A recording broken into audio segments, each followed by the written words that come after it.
Hello, and in this video, I will teach you how to force a card like David Blaine.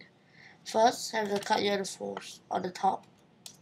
Okay, the way David Blaine does it is like this: you get a spectator to select a card, and whatever card they select, it will be that card. So, all you do is just swing cut the deck into half so that the card you want to force is now in the middle, and you catch a break above it so you know where it is. You push the cards towards them like this, slowly, and you keep moving, but not too fast in case you go past the card you want to force. So you swing cut the deck, you move,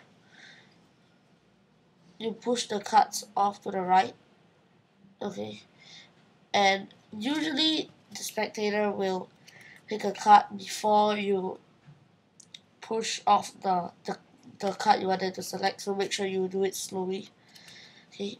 And as soon as their hand comes, you pull off all the cards, making the card you want to force the most accessible one.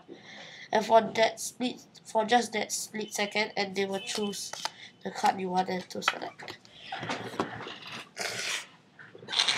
Sorry.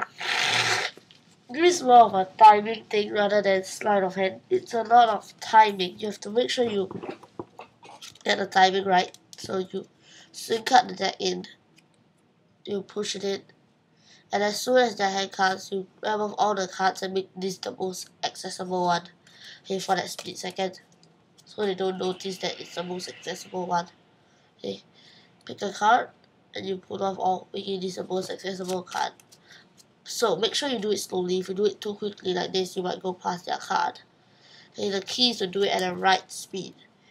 It's quite easy when it comes to sleight of hand, but when it comes to timing, it's difficult, and it's not a simple force. But at least it's the #1 choice of David Blaine. So yeah, thanks for watching. If you've got any questions, leave a comment in the box below.